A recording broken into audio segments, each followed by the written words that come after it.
And we're live. What's going on, everyone? It's live with Kenny, episode 70. I took a week off, as some of you guys know. I took a couple days off to be with family in Miami. I loved it. I had fun, but the grind don't stop. So in this live stream, I want to highlight. I'm gonna try to pace myself a lot better. At the end of the live stream, I'll be reviewing my comment section. So stay tuned for that. And let me know in the comment section if you want me to make this a common thing where weekly at the end of the week, I'll just before I end off the stream, I'll give like maybe 10 minutes, 5 minutes to review my comment section and react to some of your guys' comments on some of my comment section on my channel. But without further ado, I want to highlight the results of the debate. So the debate has shown no major effects on battleground state polling, right? Trump and Harris are still neck and neck for the debate. 10 days has passed since the first day and only debate between Vice President Kamala Harris and former President Donald Trump. And the polling in the battleground states has remained mostly unchanged, with neither candidate getting much of a bump. The polling average by Real Clear Politics and 3058 showed that the two candidates are still neck and neck in several major battleground states in Arizona, Georgia, Michigan, Nevada, and all the swing states, pretty much, right? Trump had a slight lead in Arizona, and I want to highlight what will decide the 2024 election. I don't know. I think many people don't know, right? For men, it's the economy, it's immigration. For women, it seems like a large portion, especially if you go the younger women, it seems to be abortion, then immigration, then the economy. And I think immigration is the constantly high ranking issue that ties kind of both genders together when it comes to what is our priority in 2024.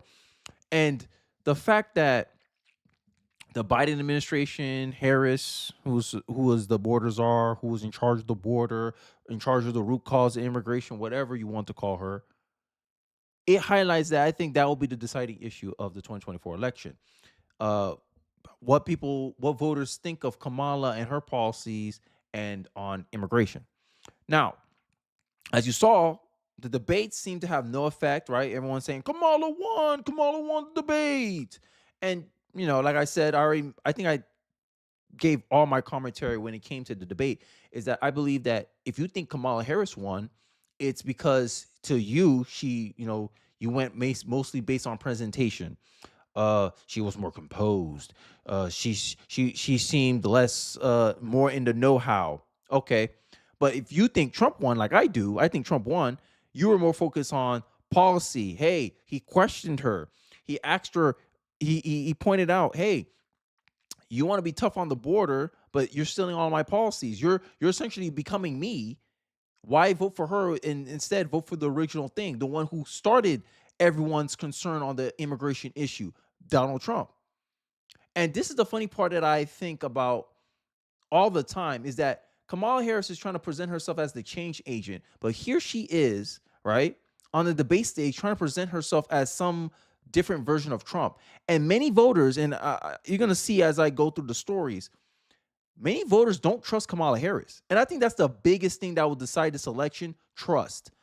Shout out to Cheeseworks. Cheeseworks just asked me a question. Do you think Trump is underutilizing JFK Jr.?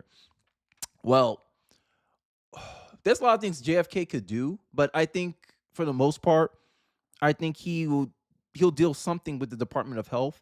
Underutilizing JFK. JFK seems to be a good surrogate for Trump as someone who represents the voice of someone who's not a diehard Trumper, more of a practical alliance. Hey, we want to make America healthy again. I think what JFK, if you've been following him, he's been doing tours around with Tucker Carlson. He's been talking to the media like Chris Cuomo. He's been really going out there and really highlighting the concerns of health and really highlighting that issue and say, hey, if you care about the health of your kids, hey, you care about holding these regulatory health organizations like the WHO, CDC accountable. He's highlighting that angle of the problem. And I think I think Trump is utilizing him as perfectly as he can at the moment. I think what RFK is doing is currently fine. All right. But I think one of the things that's also going to decide the election is turnout. Turnout is going to be a very big thing. And I made mention to the immigration issue as being one of the defining issues, and I think the health issue is more of the that unifying thing. Um, but so over 85% of illegal border crossings are released into the U.S. by the Biden-Harris administration. I think this is some of the things that people really will like. It's sending alarm bells to many Americans. As some of you guys know, and if you follow me on X, you notice that I made mention about the fact that the House Democrats, right, all of them voted to against the Safe Act, I believe, which was which will secure elections to only allow American citizens to vote. All the Democrats voted against it, right? So when you hear that 85% of illegal border crossers are released into the US by the Biden-Harris administration, you see what's going on in Springfield, Ohio. Today, I released a video about Vivek's town hall, and it really highlights the negative effects, right? Imagine that. 85% of the problem, 85% of the reason why the people in Springfield are facing problems, the reason why Chicago is in a budget shortfall, the reason why New York is in a budget shortfall is because of the negative response, the negative outcomes of Harris, Biden's border policy. And this highlights to me like, yo, this could be the issue that will decide the election. Cheeseworks also asks, some Republicans voted against it too, Kenny. I understand. I'm just saying all the Democrats voted against it. I think 14? I think it was 14 Republicans voted against it as well. I'm just saying all the Democrats, because the idea is, hey, I can still make the argument majority of Republicans said yes, right? And I think the 14 Republicans that disagreed, but they're probably more moderate Republicans. I don't know. But the idea is, it still stands strong, is that many of our politicians have this American last mentality. And I think many American voters are starting to see it. And I think the number one theme I think I'm trying to highlight in this channel, or not this channel, for this election is trust. Like, whoever the voters trust the most on the issues will be the one that wins. And I think that's what's going on here. So before I go, Matt Gaetz voted against this. I wonder why. Hey, there's many reasons. I'm just going to chalk it up to, hey, this is one of the reasons why I'm a big proponent. I'm getting sidetracked, but this is why I do live streams. I love it. The biggest proponent I have a problem with, when, like, it's the same thing with the IVF Act, right? All the Republicans voted against IVF, and then the Democrats are harping on Republicans. Oh, look, all the Republicans, they're hypocrites because they're voting against the IVF. They said they supported IVF, but they don't want to pass a law for IVF. And it's this weird thing that Congress always do, is they label bills something that only focus on one thing, when in reality it's not a single issue bill.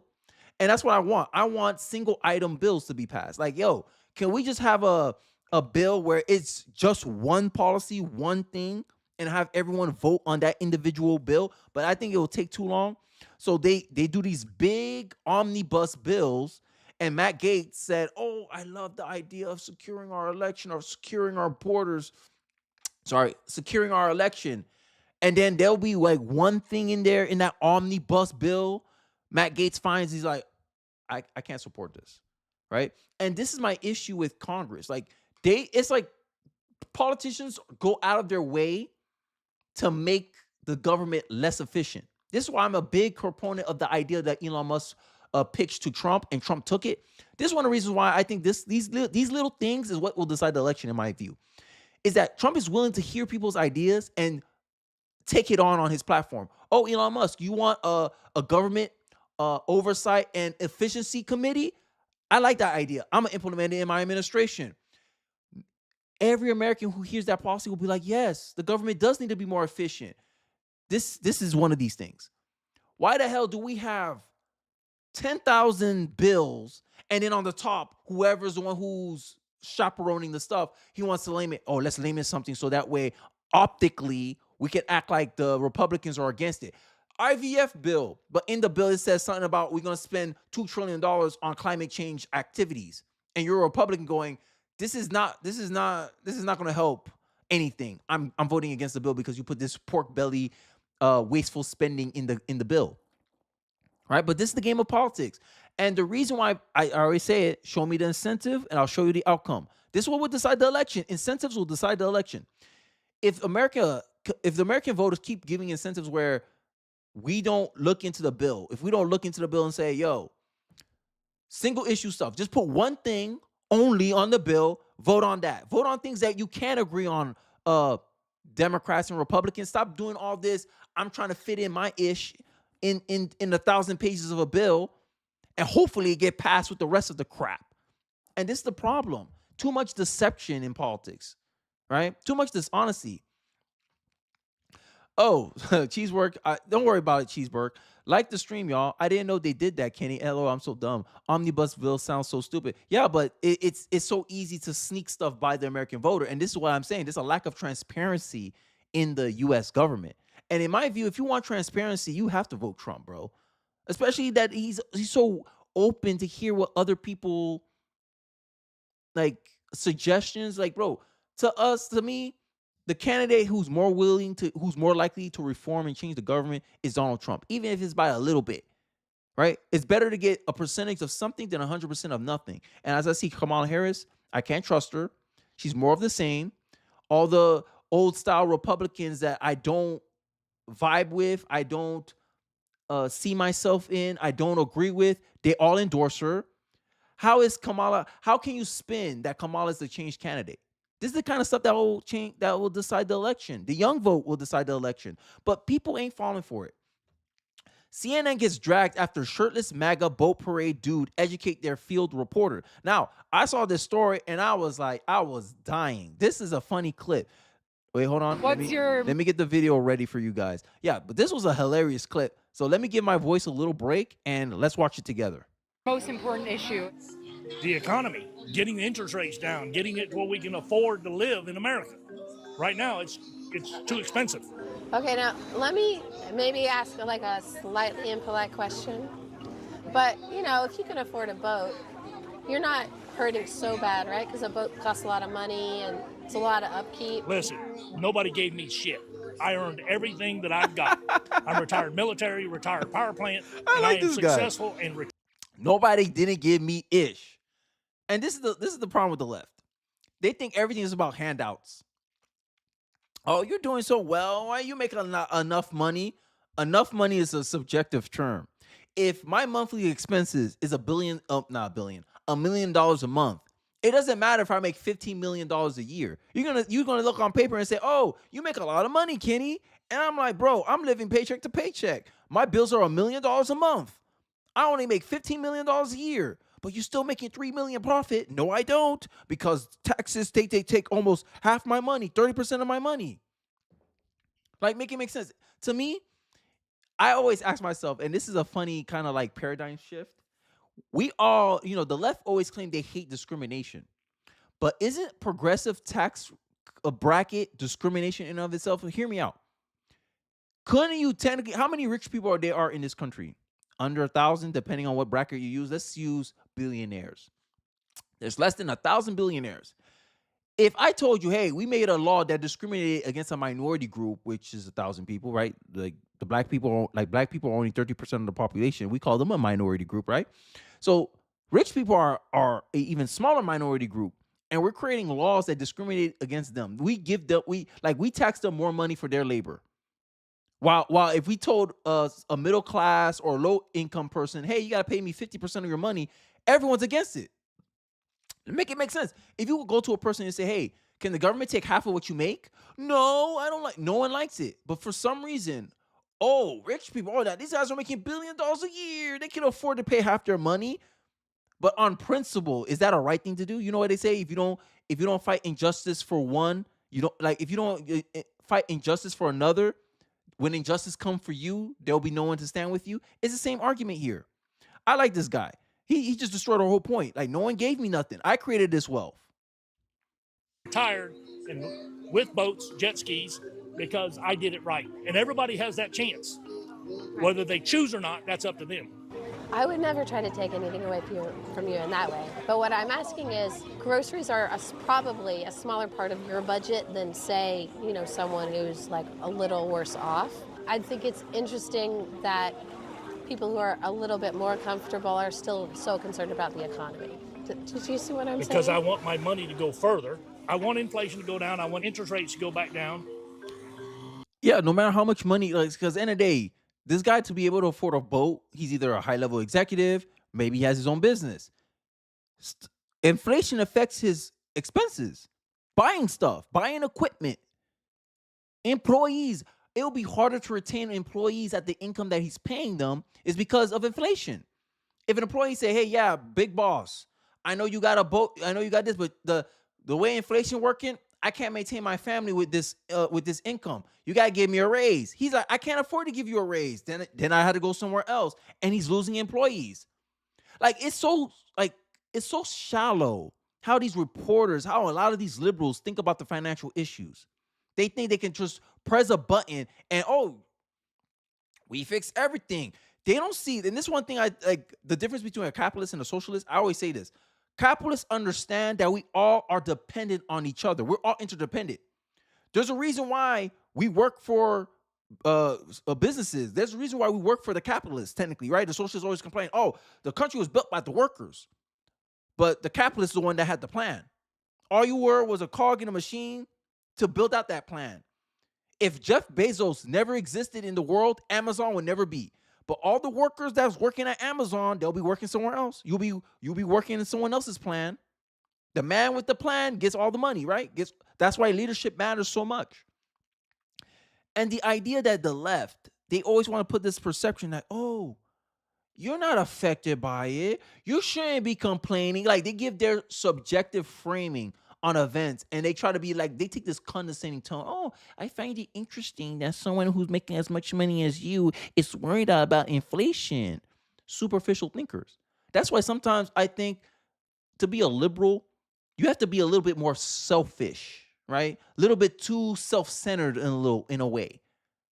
Because imagine the self-centeredness that you can't empathize or see why he would be affected by inflation. Inflation only affects the poor. What is this logic? Like, make it make sense. Like, businesses don't run on money. Like, businesses don't got leases they got to pay when they rent out their headquarters. Like, they don't got to pay employees. Inflation hurts you in so many ways if you just took the time to think, why would small businesses get mad with inflation rates? It'll be harder to retain employees. Equipment becomes harder to get by. It becomes more expensive. Simple. Inflation hurts everybody. Some are more able to deal with it than others, but that doesn't take away the effects, right? But I digress. I know I'm ranting. 20 seconds left. I want all that, but that covers everybody in the economy. Not just me, not just the poor, not just the rich. It covers everybody. Now, something I've heard from some people, tell me if this applies to you, is like they're worried their kids aren't able to afford a house or a car. Well, I trained my kids and taught my kids properly. They have great educations, and they're both successful in their careers. Actually, they're doing better than me. I love it. But this is good. This is a big thing. He's hitting at something. Inflation. Yo, if you guys had to rank an issue, leave it in the comment section. Let me know in the chat. If you had to rank an issue, inflation, the economy, crime, and climate change. Like, what could you consider will be dead last? I think it'll be climate change. I think climate change is a first world problem. I don't know any poor person from the hood worrying about climate change. I'm just saying. But everyone's worried about inflation, no matter how much money you make. Everyone's worried about illegal immigration because of the crime they can bring, the resources that they take from the poor. If you're a poor person, there's no reason you should be voting Democrat this year. I'm just saying. Y'all can't afford Biden. Y'all voted in Biden and interest rates went up compared to 2021, 20%. Everything's 20% more expensive. If you want to afford a house right now in 2024, interesting stat that Charlie Kirk brung up. When Trump was in office, 2019, 2020, the average income of a homeowner was a first-time homeowner, I believe, was $75,000 a year. In 2024, to get the same house, you have to make 120. You have to make six figures. You know how many Americans make six figures? 10% of Americans make six figures. And guess what? Even if you're making six figures, doesn't mean you're financially well. 48% of people who make six figures, listen to this. 48% of people who make six figures live paycheck to paycheck. Yep, you heard me right. People making $100,000 a year or more are living paycheck to paycheck. So now let me ask you something. Is that an income problem or is that a spending problem? And what inflation hurts? Your spending. It hurts your income too, but your dollar goes less further than that. Like imagine that. Hard times are coming, bro.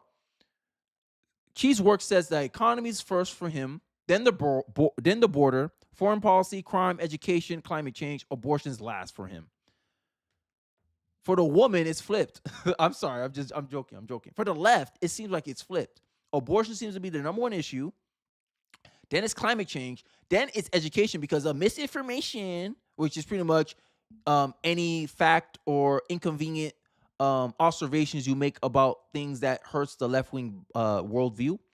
Pennsylvania energy worker says Kamala is saying whatever she can to get votes. This is a sentiment that I've been highlighting and I've been noticing a lot with many people, especially with the Teamsters not endorsing Kamala Harris, is that many people say they cannot trust her. Vice President Kamala Harris' declaration that she would not ban fracking if elected as president in November has been met with criticism from Pennsylvania energy workers. The workers said Thursday that they are skeptical of her claims and believe it's simply another example of the candidate's recent efforts to sway voters by changing her longtime stances on various issues. Remember what I said on this channel. Kamala's job was clarification. She had to explain herself. And this is why the debates, right? Let's go back. We're going to go back a little bit. This is why the debates didn't do anything in the major swing states. It's because of the fact that Kamala didn't use the time on the debate to explain her position, explain why she changed her positions, and to give a plausible account to what informed her position shifts. Instead, she wasted, I don't know how long the debate was. I think it was 90 minutes, an hour and 30 minutes. Trump bad. Trump is not a good human being. Trump is weak on the world stage. The leaders, they mock you. They laugh at you. Pretty much sitting here just agitating Trump. And I'm sitting there as an independent voter like, don't this ish know, like, we know about Trump already? Like, we don't care? Like, you can keep calling him names. You can keep mocking him. You can keep trying to poke him, prod him. Oh, look, Trump took the bait. Look at him. Kamala won the debate. No, she didn't. That's all flash. The substance was she didn't clarify nothing that she stand for. She ain't explained nothing about no policy details. The only one who was getting scrutiny was Donald Trump. But in that debate, the moderators needed to be scrutinizing Kamala more because Kamala's the least known candidate. She should be the one that's getting most of the criticism. That's how I thought of it as an independent voter. But no, we got the same. I think what's really irking the media is that many voters are just tired of the over scrutiny of Donald Trump. I think that's what's going on here. No one cares. Yo, we know. Yo, y'all been scrutinizing this man for 8 years. To me, you guys can disagree with me on this one. To me, Donald Trump is the most scrutinized, the most vetted president in history. 8 years. The mainstream media was going through a fine-tooth comb, going through this man's life, digging up every negative, every attribute, every fault. We know this man almost as well as the back of our hand at this point. And they're still doing it. It's like someone giving you a review of a movie you already watched. Like, yeah, I already watched it. Yeah, I know that scene happened already. Yeah, I had that same conclusion too. Like, this is what the media is doing. And they wonder why the Trump bad narrative is not working anymore. Because we've seen it. We lived under his administration. Fascism didn't come. Democracy didn't die in the dark. We still standing. We're still here. But they're still fear-mongering about this guy. He's going to ban abortion. He left what he did. Revoke Roe v. Wade. Left it up to the states. Now, California used to have limited abortions. Now, California, you can abort up to 34 weeks. In some states, there's no limits to abortion. But Trump's going to ban. But Trump's going to stand on an abortion ban. What votes? See, this is the stuff they miss. In the debate, Donald Trump perfectly highlighted how there's no point of abortion being a federal issue. That was the best Trump segment in the whole debate when he was talking about abortion. He broke it down, and as an independent voter, I'm sitting there like this. Yeah, it makes sense, Trump. Yeah, there will never be an abortion ban because there won't be enough votes for it to even make it to the presidency. But here's Kamala Harris fear-mongering about abortion. What's suburban women's top issue? Abortion. So if Trump's trying to tell you, suburban woman, that, hey, look, abortion, you have to vote in your state electorate. Federal government, when you're deciding president, abortion shouldn't even be an issue. That's what they have a problem with. The reality is Kamala Harris is not trying to fight to protect abortion.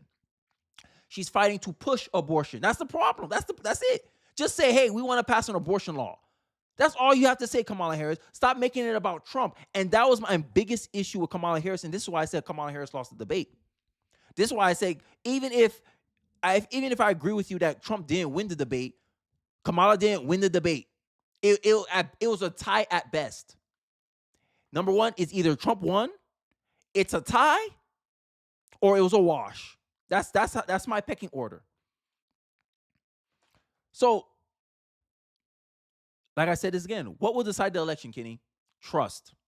Trust will decide the election, right?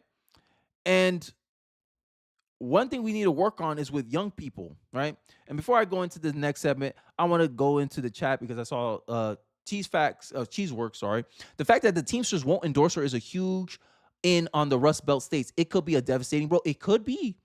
And I bet you the debate cost her because the fact that she couldn't clarify her position, I think that's what hurt her, right?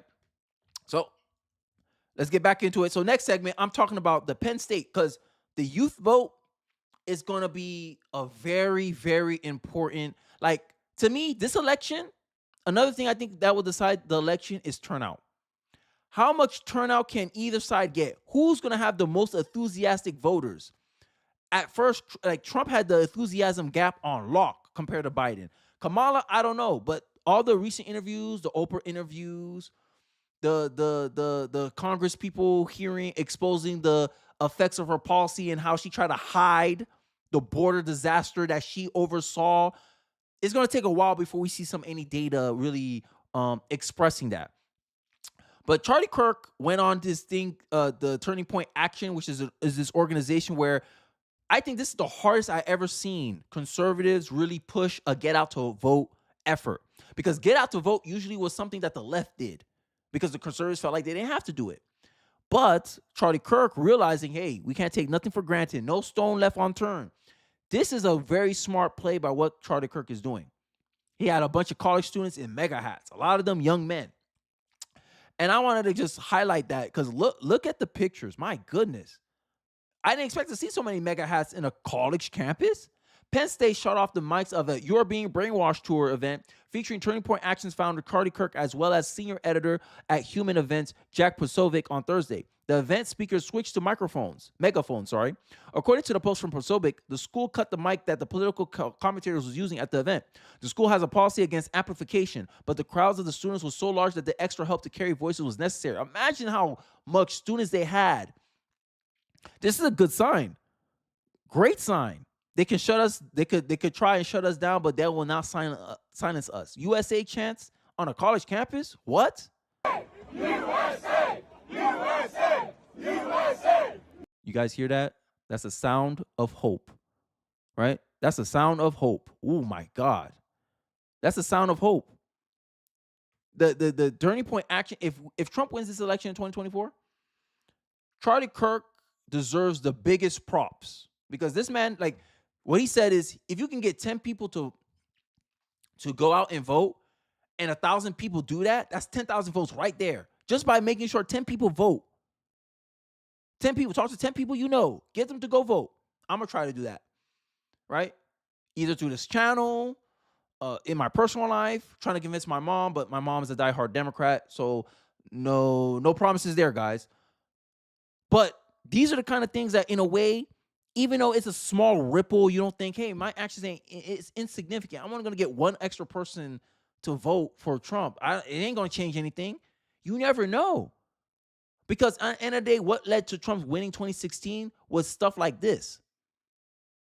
And that's why I said the Trump movement is more organic than whatever the hell Kamala's trying to do with Brad.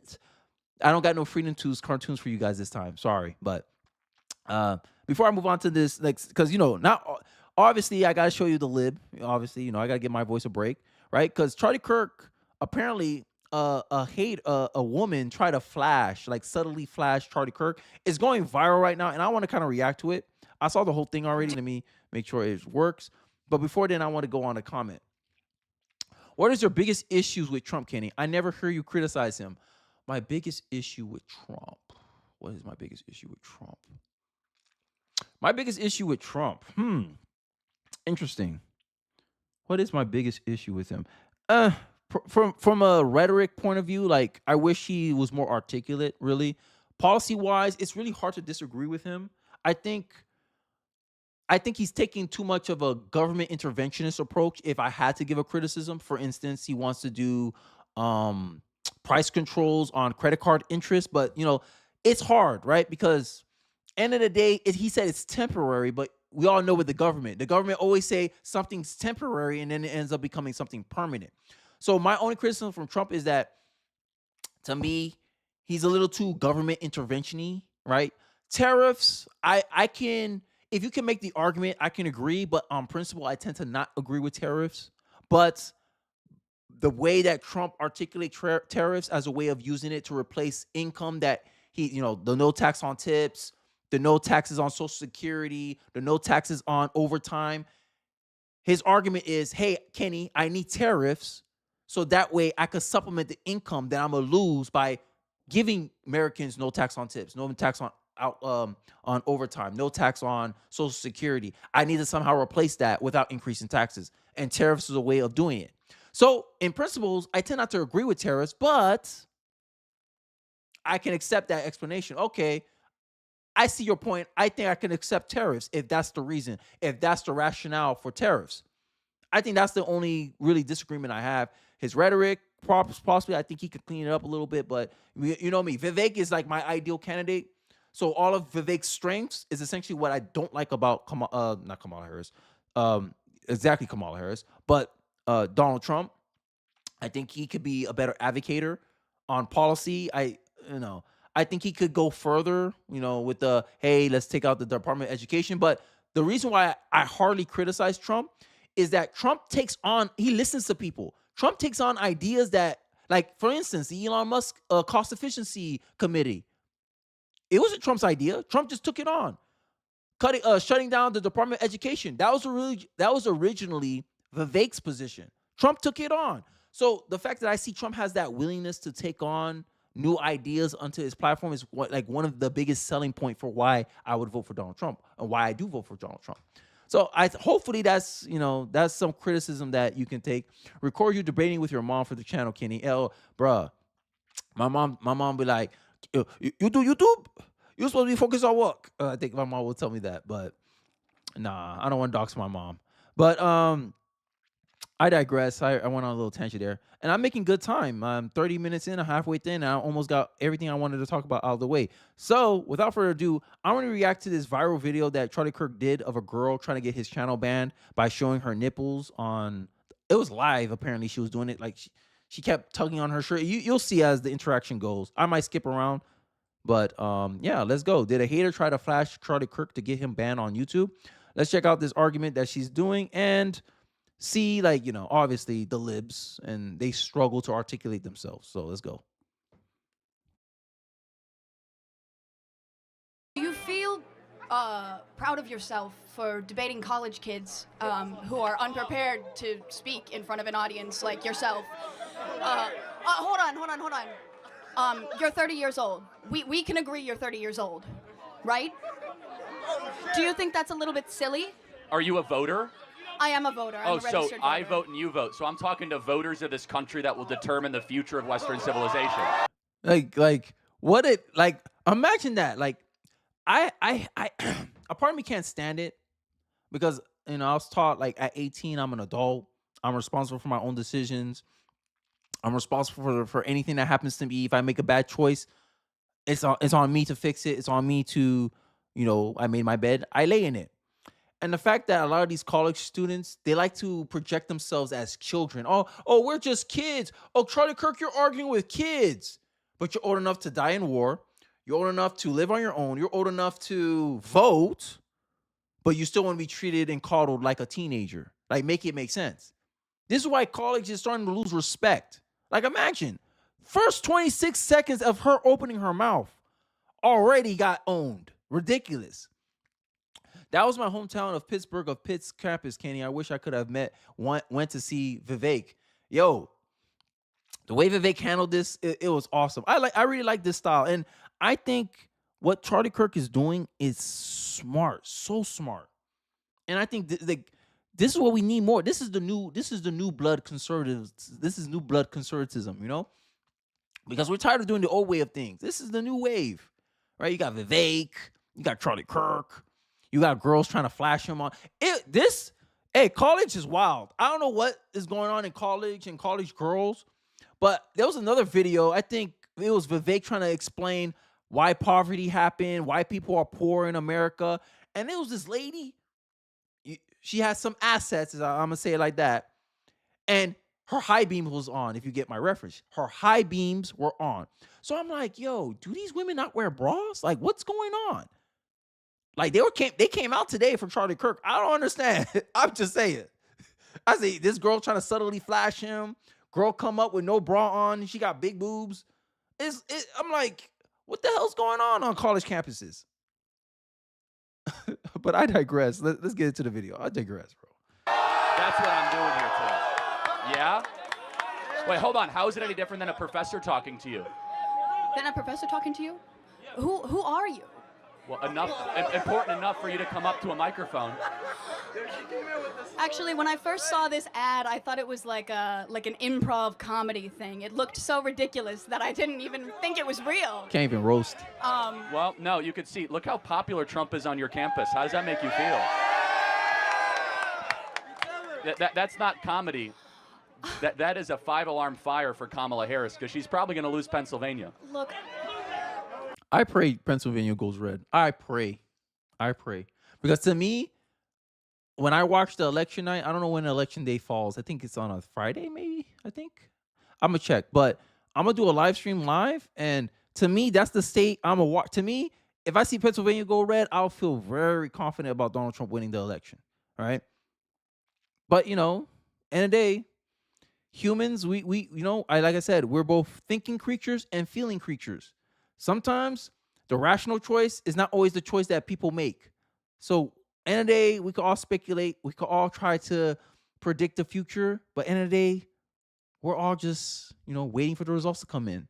And I just hope Americans, in some way we make an effect on the minds of people, because this girl doesn't give me too much hope. But no, I just want to be clear. Is there something wrong with talking to voters? no, there's nothing wrong with talking. Well, that's to what we're doing voters. here today. It's an open mic. I think that you push a dangerous agenda. Such as?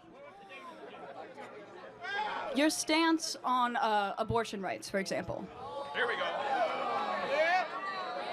Okay. See, and this is what's concerning about the whole abortion thing, right? Like, no one can do nothing about abortion. Like, even if the Democrats barely get a majority in the House and Senate, they still can't push abortion through unless you remove the filibuster. That's the only way that's going to happen. And then by then, all it takes is one Republican administration, one Republican majority power, supermajority, and we'll just reverse what you did in the previous administration. Like, what is the end goal here? Right? And this is what I'm saying. It's just a part of me just feel like this was rationalization to vote Democrat. Like, they'll find any way to just rationalize, yeah, I'm gonna vote blue because of abortion. But what about everything else? At the expense of everything else? And that's why I said single issue voters, they're the people we gotta watch out for. How committed are a lot of these single issue voters to vote on that single issue? And a lot of the single issue voters, they voting on some stuff that like the federal government can't really do anything about. And this is what she's an example of what I'm concerned about. Because if too many voters think like her, it's a toss-up election. But if more voters think like me, Charlie Kirk, people in the middle who are more rational, who voting on policy, Trump's winning. And this is what will decide the election.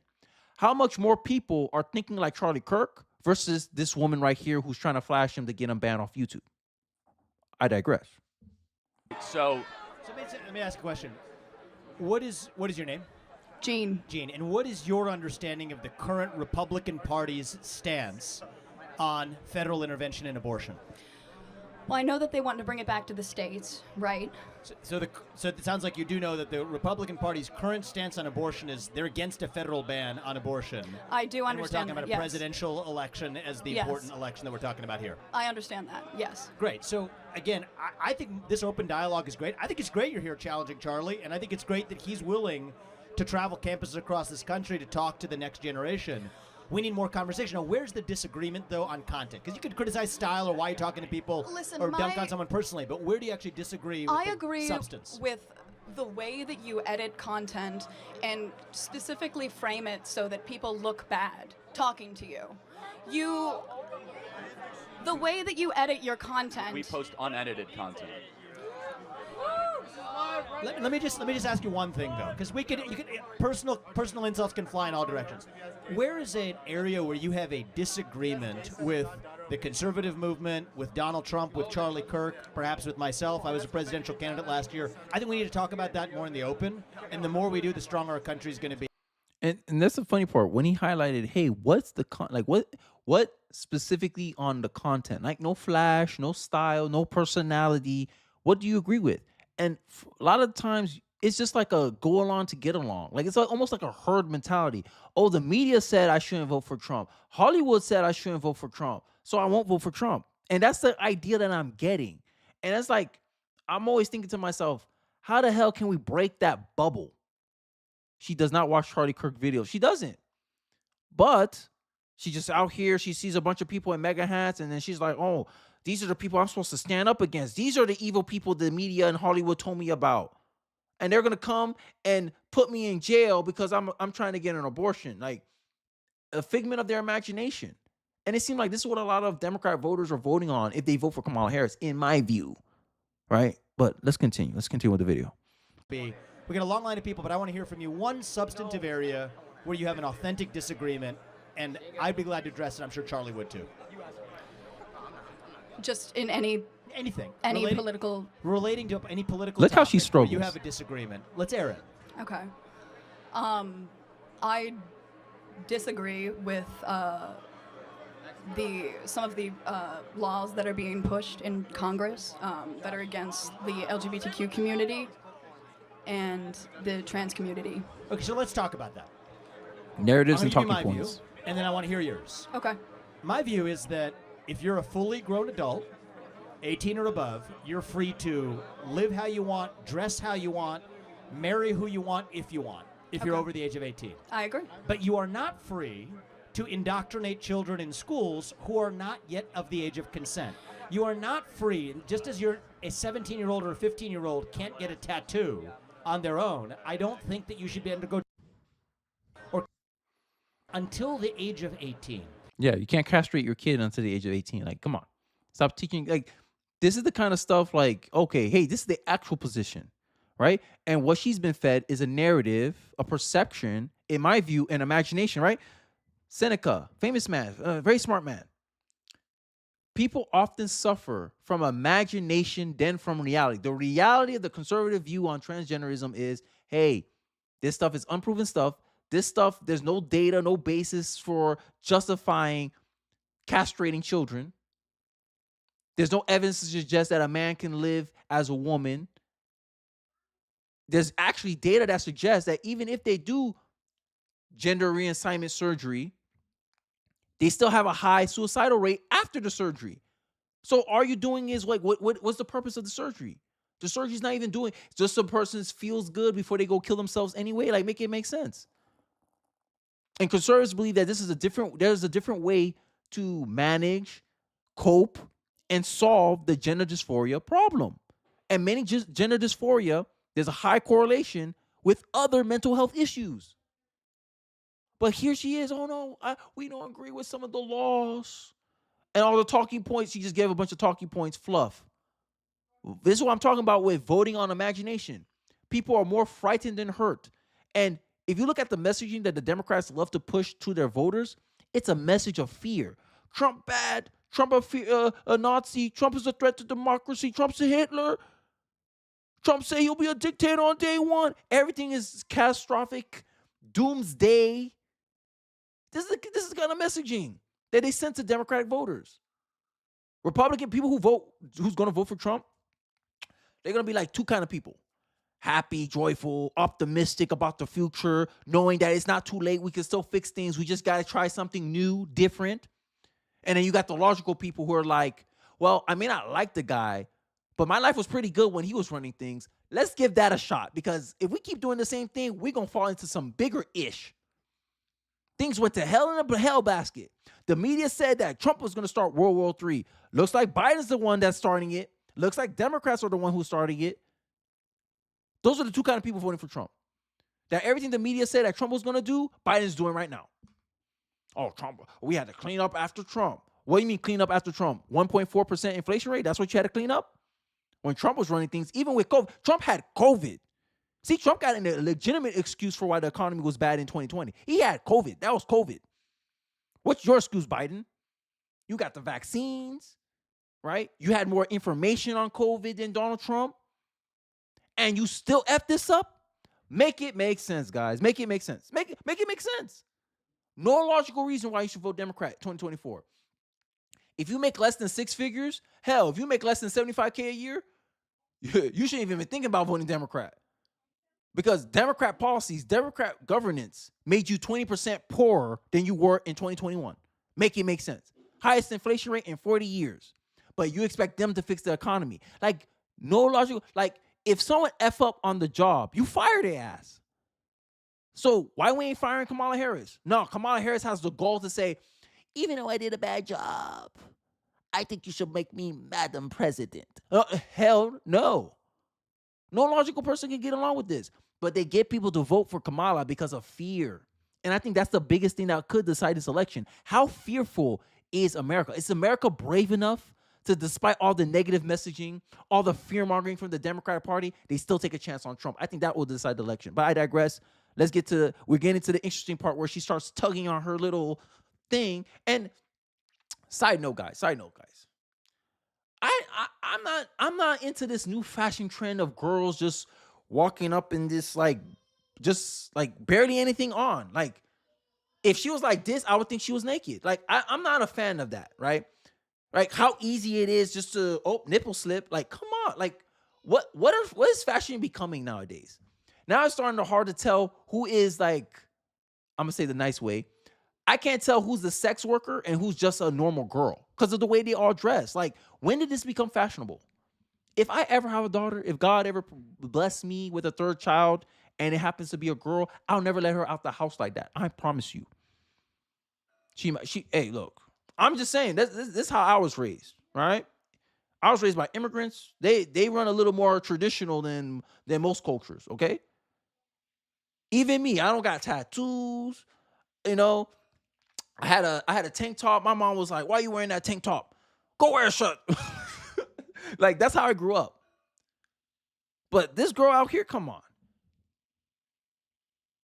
My mom always tell me, people are not going to take you serious if you don't know how to dress. This lady out here thinking a guy's going to look at her and say, I'm going to have a thoughtful conversation with this girl as she tugs on her. You're going to see it. You're going to see it. And so the lines that I draw here is that men are free to claim to be women and swim in swimming pools. You're not free to claim trophies in a women's sports competition. You're not free to enter a women's locker room. You're not free to change a language. And you're not free to actually indoctrinate our children who are under the age of 5 in schools. Do we agree on the fact that adults should be able to live freely while like still common sense treating to me. children differently? If so, we're on the same side of this issue. Listen, I agree with the majority of what you said. However, I don't think that you're understanding the Feelings. implications of the laws that are trying to be passed. What are the implications? Look, we got a head start on the conversation. You see, everything's up to assumptions. Like, what are the implications? To me, bad implication, like, is there going to be physical harm? Is it not based on scientific evidence that kids can, in fact, be another gender? Right? Like, what? She didn't. I feel like they should have pressed her on that because it shows that these people got a lot of things that are going on in upstairs, man. A lot of this is just talking points. A lot of things is just regurgitating things they heard on CNN and mainstream media. Hollywood fed them these narratives, and that's what they're voting on. Not on anything they know, but on imagination that they were sold by a lot of these institutions that want them to vote Democrat, especially in college. College, 12-to-1 ratio. There's a 12-to-1 chance you'll run into a liberal professor than a conservative professor. For every one conservative professor on a college campus, you run into 12 liberals. And how is college not an indoctrination camp again? I always call the college system the church of the ideological left. That's where you get brainwashed and indoctrinated into left-wing values. And she's a perfect example of this. Because girls disproportionately now, they're going to college at a higher rates than men. All the people in the background you see with mega hats, mostly men. And they wonder why Gen Z has such a hard time dating now. Democrat liberal women are saying that as a preference, they would not date someone of opposing political ideology, especially if they're a Trump supporter. If you're a pro-life man and you're trying to date and you date a liberal woman, based on your abortion stance, she'll break up with you probably. She probably will never call you again. Discriminating against people based on political ideology. Women are doing that. Women are driving that. And they wonder why Gen Z dating so hard. And they want to blame men. Oh, men are not financially stable enough. Men are this, men are that. But it's the women saying they won't date a guy who's a Trump supporter. When majority of Gen Z men are in the middle. I think it's like 23% of Gen Z men identify as conservative, 90% of Gen Z men identify as liberal, and 44% of Gen Z men identify themselves as moderate. So most Gen Z men are moderates, but because he's not a lib like you, woman, you're not going to take him out you don't want to go on a date with him. Whoa, I'm scared. I'm scared for the future of this country sometimes. We got a long line behind you, but my only ask is, forget the personal attacks or the stylistic attacks. Focus on substance. The more we debate that, the stronger we're going to be as a country. Thank you for coming. Thank you. I don't think you're focusing on substance, though. That's the issue. Hold on. But he intentionally tried to provoke substance out of you. Exactly. And you said, well, I'm worried about some laws Congress should pass. I have to ask, what laws are you talking about? Can you be... So if you didn't see, she's already flashing. She's already flashing him, as you can see. Luckily, he blurred it out, so I can share it. But this is the kind of thing. I'm losing the argument. Let me get you banned on YouTube. Let me try it. I'm going to get you banned on YouTube. Really? Is this what we're doing now? Leftist women? Like, it's funny. These feminist liberal women will be like, a woman's much more than her body. And when they want to protest, when they want to get attention for the issue, they always seem to just get naked. I don't understand that. That's not very, to me, that's not that's not feminist. Like when I think of a feminist, I think of someone who wants to be respected for her ideas, want to be held at the equal footing to a man, want to be equally criticized like men are criticized, right? Want equal respect. But it seems like the biggest feminist seems to be the one that just want to show off their body and make money like prostitutes used to. When feminists in the, at least first wave, they'll look down on women who use their bodies to make their way in life. But now in 2024, feminists glorify the crap. Like, I don't understand, man. But yeah, this is her trying to get him banned off YouTube by showing her little nipples here on this little subtle flash here. Like, it's so ridiculous. Be specific. And the funny part is, I'm like, Charlie Kirk probably was just so focused on making his point, he didn't even realize she was doing it probably. I'm sorry, I'm very nervous, but this is what you do. This is what you do. You take people and you put them under the spotlight, and you. Well, hold on. I didn't ask you to come up here. You voluntarily came to the front of the line. You didn't have to do that. And then You're she tried to play purposely victim. Antagonizing people on campus, asking How? people to come up by spreading your. Disagreeing with someone is antagonizing for people on the left, right? So this is what I'm talking about, subjective meaning. Oh, you're antagonizing me. Why? Because I disagree with you? Because I don't see your point? Because you can't really articulate yourself? Like, come on. It's not my fault that you're not presenting your argument in a persuasive way, but that's antagonizing. Trigger warning? Weird agenda. How? What agenda is that? I'm confused, though. So, Charlie, I'll say this. We'll end on this and we'll go to the next question. When I was 18, and I'm not going to blame you for this, I also took for granted a lot of the stuff that the media force-fed me, because that's what you know. at the age of 18. See, this is You why I say like there's some debate. vague laws making their way through Congress that are hostile to Do trans you community. know I how? don't think those do you laws know actually about? exist, but I don't blame you if Listen to that's me. what the cable media is feeding you. Oh, my but God. let's get to the specifics, Get 'em. and then we're able to actually have an open dialogue. And that's one of the things I've learned over the last 20 years. I think that the issue is we're getting our part of media learning from our different country. sources. Both people are getting media from these skewed sources. The facts that you're presenting are not always correct. But if you ask yourself that question too, ask about your sources too, right? You presuming that your sources are factually correct, right? But you don't ask yourself that question. This is what I'm talking about. There's no self-reflection when it comes to the Democratic voter. Oh, the problem is that we get our information from different sources. Okay, how you remedy that? The rights, like me, conservatives like me, we will remedy the fact that people are getting their information from different sources by having debate, conversation. Hey, let's discuss these things. Let's talk with each other so we can verify notes. We can give each other notes. We can fact check each other. We can bring all these evidence in one central video for all the world to see and all the world to be more informed. But on the left, on the liberal side, on the Democrat side, they want to censor us. You just admitted that we're all getting our information from different sources, and our sources, right? Our sources are not always correct. And I only project equality here. So if you think my source is not always correct, then I can also assume that your source is not always correct. So how do we rectify that? How do we keep each other honest? How do you make sure these sources are correct? By having debate. But liberals don't want to have debates. They just want to censor, deboost, demonize, so that way they don't have to. Remember, I just did a video. Democratic voters are more likely to block someone of an opposing political opinion, unfriend you, disassociate with you. Like this narrative is consistent with the left, right? Now you got Gavin Newsom wanting to take legal action against Elon Musk and memers because he didn't like the fact that they put highly edited tweets, right? This is the thing. This is the game that the liberals play because they think they're the arbiters of truth. They're the party of, trust me, bro.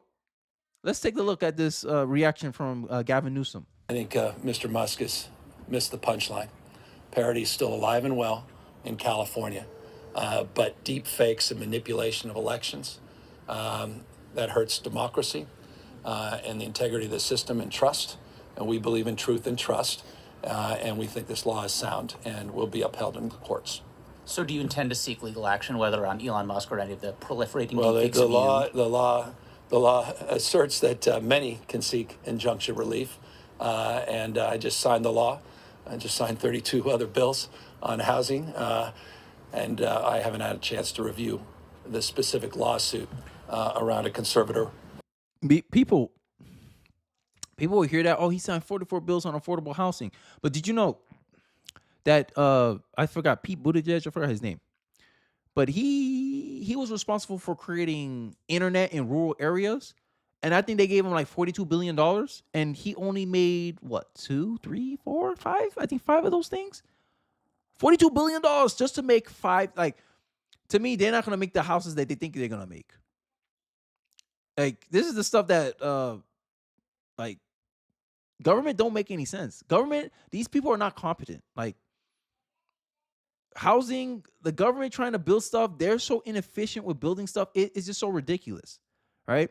And before I go into, I'm starting to wind down, I want you guys to check out this hearing and see how the FCC commissioner just finished exposing like the outcomes of a lot of these government programs.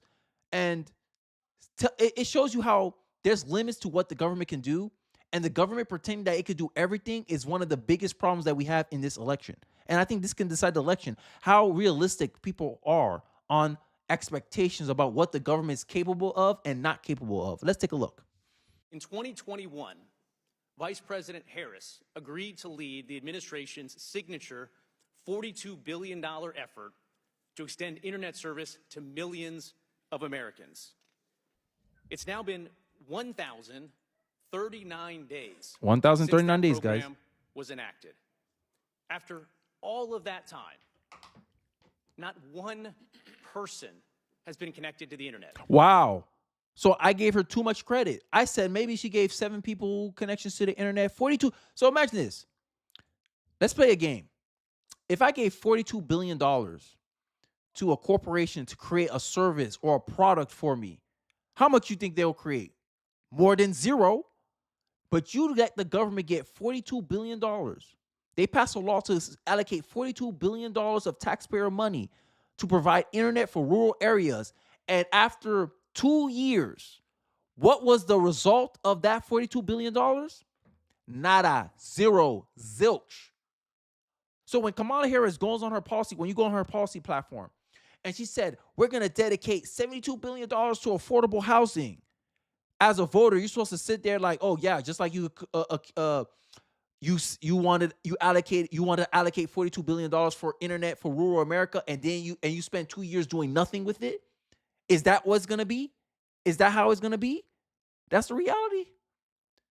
This is why the Democratic like when Democrats push out policy and all you hear is how they're gonna use the money. It ain't a good look. It's not a good look. It's not. $42 billion, guys. Hell, if you give me $42 billion, I bet I can create more than one internet. Like, come on. But this is the government that wants you to trust everything to them. The same government that created the Department of Education. Before the creation of the Department of Education, the USA had the #1 education system in the world. After the Department of Education, we became number 28th in the world, 24 in the world in 2008. We're probably worse now in 2024. After the creation of a government entity that's responsible for maintaining our education. Did it do a good job on that metric? Hell no, but we're supposed to keep throwing money at it. The Democrat solution, let's keep justifying our government spending. We want $42 billion to provide internet for the poor and poor communities in America. You vote on that. 2 years later, hey, how much internet did you provide to us fellow Americans? Nothing, but we're still working on it because it's the thought that counts. No, it's time to focus on the results, America. Honestly, this should decide the election. The fact that you gave the Biden-Harris administration $42 billion. They didn't create it. They didn't make it. Your tax money gave them that money. Okay, government, here you go. Go create internet for the rural America. 2 years later, you come in, check in. So how's the creation of the internet going in rural America? Oh, we didn't do nothing with it. What? It's been 2 years. Imagine telling your boss after he gives you a budget to do something, and 2 years you didn't provide the budget. What's going to happen to you? You're going to be fired. But Kamala Harris is sitting here telling you, as the employer, I want to get a promotion to being Madam President. What would a smart person say in that situation? Hell no. Bring me back the other guy. That's why I vote for Donald Trump in 2024. That's why you should vote for Donald Trump 2024. If someone gives you lip about the Democrats are going to do so much this, so much that, tell them exactly what you just heard right now from the FCC commissioner. Kamala Harris was given $42 billion to create internet for rural America, and she didn't do nothing with it for 2 years. 2 years. You expect me to vote for that? And any thinking person, any honest person will sit back and be like, damn, maybe she ain't, maybe this is all a facade. This is what I'm saying. What will decide the election is whether or not, how much does the American people trust Kamala Harris over Donald Trump? Donald Trump's a proven product. What gets you more trust? A proven product. Kamala Harris is an unproven product. And when Kamala Harris is given the chance to execute, to provide value for the American people, 2 years later, she didn't do nothing with it. This should piss everyone off. This pissing me off. That's like me giving money to somebody, expecting something back from it, and they give me nothing. I'm not going to give you money no more. This is the same way I think about my vote. I'm not going to give you my vote, Democrats. You had the opportunity. You're in power right now, and this is what you did with it. Create nothing. But we gave you $42 billion. So what you doing with the $42 billion? What you doing with it? Who knows? I digress. Let's continue with the video. Not one home, not one business, not even one shovel worth of dirt has been turned. And it gets worse. No infrastructure builds will even start until sometime next year at the earliest, and in many cases, not until 2026. This makes Vice President Harris's $42 billion initiative the slowest moving federal broadband deployment program in recent history. With Vice President Harris at the helm, Politico recently reported on the, quote, frustration in finger pointing that defined the program's, quote, messy, delayed rollout. Typical Democrats don't want to take accountability. This is my biggest talking point against the Democratic Party. They don't like to take accountability. You're in charge of this bill. But instead of holding up saying, hey, it's our fault that we haven't been getting this product out there, we'll make up for it. No. Oh, it's his fault. It's this person's fault. It's this person's fault. It's always someone else's fault. If it's always someone else's fault, then I'll make them responsible for it. If it's Donald Trump's fault, I'll make him fix it. Because obviously you can't step up to the plate, Kamala Harris. But you want me to put you in office? You want black men? You want men to vote for that? This is why I love the world of men. In the world of men, you could talk all you want, but it's put up or shut up. And what you're putting up right now, you should be shutting up. You shouldn't even be fixing your mouth to run for office. $42 billion? And you taking your sweet ass time getting stuff done? You waiting until 2026? Huh? You're not going to be, there's a possibility you won't be president in 2026, but you pushing the project all the way out there? You passed the bill since 2021 and you still haven't worked on it yet? What's dragging your feet? Finger pointing, oh, no, it's this. Always got excuses. And last time I checked, if you want something done, you don't give it to the person that's making excuses. You give it to the guy that's making results. And it seems like Donald Trump's your guy if you're thinking like I'm thinking right now. But this stuff should decide the election right here. Just hearing this information, she should be plummeting in the polls. But people are thinking with their feelings. People are being led by fear. And I call for people to be courageous. I digress. One state broadband official described, quote, a chaotic implementation environment, dysfunction, delays. She added that the administration, quote, has provided either no guidance, guidance given too late, or guidance changing midstream. Wow. The administration, she said, is slowing states down. Wow. So what has the administration been doing? Nothing. Over the last 1,039 days, instead of connecting Americans, it's been advancing a wish list of progressive policy goals. Wow. The $42 billion program led by Vice President Harris is being used to push a climate change agenda. Wow. DEI requirements. Wow. Price controls. Wow. Preferences for government. So, fraud. You gave her $42 billion thinking she was going to do one thing. She dragged her feet, never get started on it, and instead used that money to do something else that she really wanted to do. That's the kind of government you want me to put in office? America? Democrats? Democrat voters? This is the kind of person you want me? This dishonest? And you wonder why Pennsylvanians do not trust her. You wonder why voters don't trust her. You wonder why voters care a lot about her policy positions. Because of ish like this. I'll continue because he cooking now. He cooking. Let my man cook. Government-run networks and rules that will lead to wasteful overbuilding. All of this will leave rural communities behind.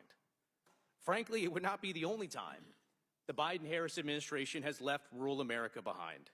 In 2020, the FCC secured a commitment from Starlink to provide internet to 640,000 homes and businesses for about $1,300 per location in federal support.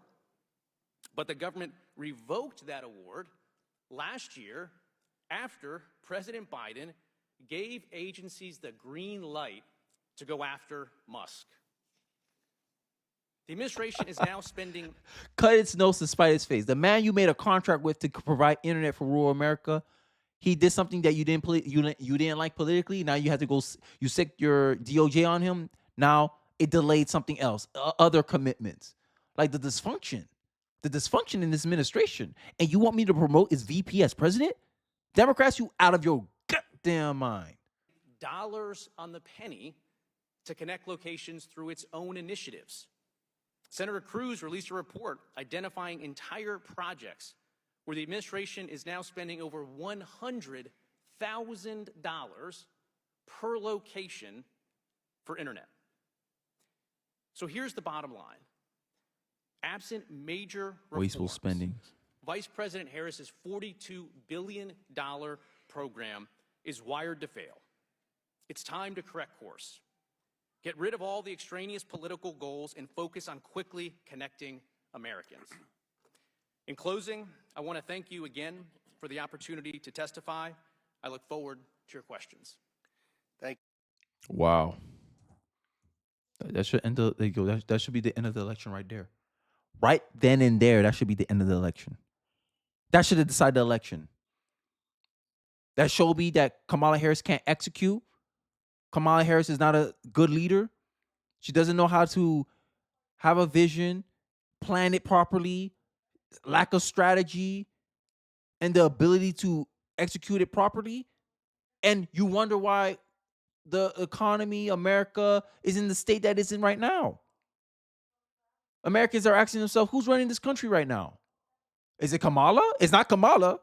She was in charge of allocating and using $42 billion in funds to create internet for the American people, and she did nothing with it. But on her policy website, she said, we're going to make the opportunity economy. We're going to give $2-3 billion for home building, affordable housing. But you've been given $42 billion, so it's an opportunity to demonstrate your ability to execute on your goals. And it seems all you're doing is using it for appearances. Kamala Harris is fake, bro. Like, fake. But I digress. So I promise you guys, I'll review the comment section. So here's my comment section and mentions. So shout out to you if you're on here, but I'll give some of my thoughts and I'll go through this real quick to end off the stream. So this guy, Sparky Fester, he's a comment on reasons Kamala Harris struggled in her Oprah interview. It's crazy that someone who is incapable of thought could ever run for office. Says a lot about CA. Hey, I like that comment. Now, just because I look at every comment, even if I don't reply, even if I don't heart it, I like every comment. I see every comment, you guys. So continue doing this. I might make this a permanent thing. So yeah, let's go. I'm sorry, but this panel highlights the lack of education in the Black community. How does talking about safe abortion means that she doesn't care about women and children? I mean, abortion is murder. To the point of my view, I don't know who she's talking about, but I'm assuming it's a panel. Especially when Biden and Harris supported research and programs to support pregnant Black women who will have the highest mortality rate. Thanks to Republicans, the program was cut out due to race-based discrimination. Yes, because this is something Black women need to understand. You guys are some of the most obese women in America. I'm just saying, right? And obesity is obesity increases your rate of mortality during childbirth. So your research has already been done. Hey, look, you practice these behaviors that set you up to be in a higher probability of death in childbirth. It's not because of your skin color. It's not because of mistreatment from the doctors or systematic racism, but that's what you want it to be. Just because you haven't heard an individual speak on a certain topic doesn't mean they never have. It means that you haven't heard it, and you need to do some research to investigate what was and wasn't talked about. Very poor listening and comprehension skills. Okay, so I'm gonna reply. Black women have obesity. So this is why I don't want to do it on live. Obesity rates and obesity is a known factor for higher rates of death during child labor. All right. So that's what I'm gonna put. I'm probably gonna reply later. But deer in headlights look on her face. Her big ideas is price fixing your groceries. Only 1% to 2% margin will lead to scarcity and then higher prices. Bad idea, which is probably him talking about her policy. Thanks, Kenny. You did a good job. John Gracier, I appreciate that. If you tell the truth, you're the truth. Keep it up, mate. We'll need each other. Appreciate that. That's for my Democrat weaponizing misleading narratives. That man was trying to roast you, Kenny. LOL. Which one? I don't think it's a man. I think it's a woman. The way the sentence. Sorry, I don't know. Well, we'll see. If you're telling the truth, us men not wanting to elect a woman to be their leader just on the basis of being a female is a valid opinion, and having it does not make you a bad person. Modern day political tactics is to tell the world why someone believes something without listening to them and believing them. I'm against simping being an American value. I'm against simping being an American value. I don't know how I feel about that comment, but I agree that we shouldn't be, giving people preferential treatment just because of their gender. It is not about race. It's not about Kamala being a woman or Taylor Swift endorsement. It's about the failed policies and border crisis that destroyed our economy and failed the American people who gave Kamala and Biden a chance. How are you going to bring in more people and expect to fix the country? It's adding to the problem and hurting the American people. Shame on her for contributing to all this mess and being a huge part of the problem. She's done nothing in 4 years and speaks salad. I agree, right? And this is what I like. This is what I like to do on the comment section sometimes when I have the time. 5 minutes. Someone said I had made a good point on my reality check on for Kamala Harris supporter video. Good point about Gen Z liberals not understanding Trump's economy policies. But couldn't that be said about Gen Z conservatives as well? I suppose the point is that Gen Z doesn't know nothing about the economy 4 years ago. I would respond, but I'll leave it at that. How about layoffs for big tech? Wasn't there more layoffs in the past 4 years? Fact checking. I guess there was a lot of layoffs in big tech. Love your message, American first, leave the kids alone, which is the reality check. The economy may be good to the liberals because many of them and the elites like movie actors, singers are out of touch with the real world. Love your videos. I appreciate that. Her pitch is she can't unilaterally pass legislation as a VP, so she's supporting bipartisan bills. How does a reality check miss reality?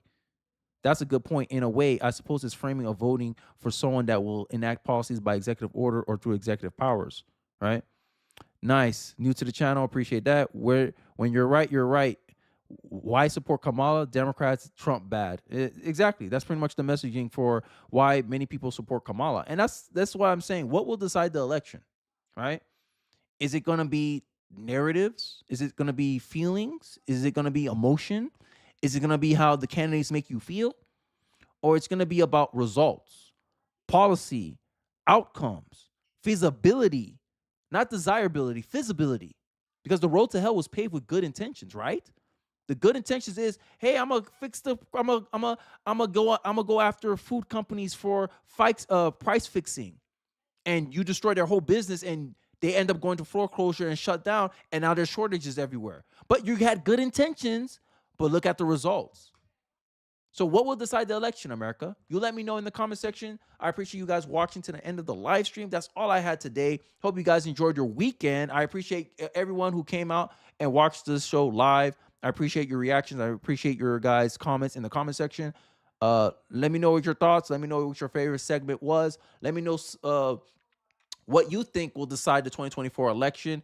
I'd like to hear from your thoughts as always. Let me know if I should make the reviewing the comment section a normal thing on this live stream. I appreciate you guys. Have happy weekend, everyone, and I'll catch you guys on the next one. Peace.